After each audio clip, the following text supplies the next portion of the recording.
dianggapna ieu teh syariat, thariqah, marifat, hakikat pajar berbeda. Lah tidaklah. Syariat teh eta teh ieu lamun cak urang mah eta teh kan mobil tapi masih utuh kene masih ieu kene teh tinggal can aya variasian. Kuari teh thariqahna jang mariasikeun mobil. Jadi ari syariatna mah eta teh bentuk mobilna lah. Tek be ari thariqah teh jang variasi mobil.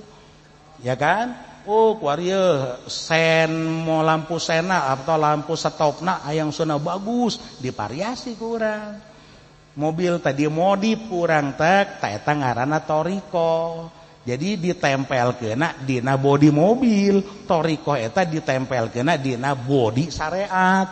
Tek be kuari mah kagak perlu itu, kagak perlu. Tek bae mah thariqah bae teu perlu syariat, thariqah sarua jeung jelema mamawa lampu sen doang.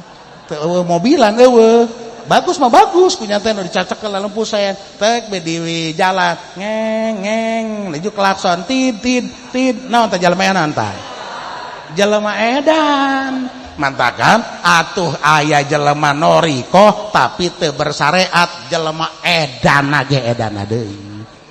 Atuh deuk naon atuh heuy, masyaallah tah. Tah ieu teh gambaran, ieu teh gambaran adalah anu diomongkeun ku junjunan Kangjeng Nabi Muhammad sallallahu alaihi wasallam. Asariah kasajar syariat teh adalah laksana sebuah pohon. Tangkal kayu engke thariqah eta agsan nuha thariqah teh adalah ta ieu batang-batangna cabang-cabangna eta ngaranna thariqah. Teh atuh ieu deuk jadi di mana cabang ari tangkal mah heuy nu edan leupas ayo ge otakan datang ke botak sariawan eta cabang jadina dina naon di tanah batang kan cabang teh jadina dina batang tangkal kayu. Ari kuari batang tangkal kayuna tidak dibutuhkan karena saya mah butuhnya cabang doang atuh boloona ge 20 kilos ge eta. Tuh engke kadituna wal ma'rifat eta teh wa auraquha. Ma'rifat adalah laksana daun-daunna. Terus be kakarak wal hakikat eta teh samsumuruha buahna. Atuh deuk datang ka mana eta buah teh jamual ujug-ujug jadi buah. Lamun lain nempel dina dahanna ge anu geus rindang eta kabeh nempelna dina tangkal. Geus berarti pokok utamana adalah menanam pohon.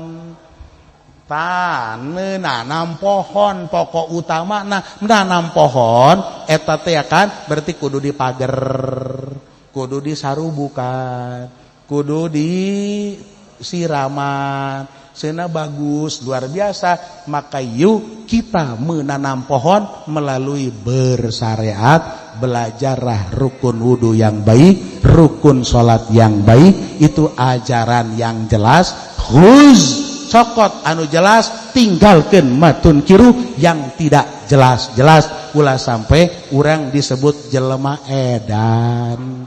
Mantak kuari lain saeutik jelema edan leupas.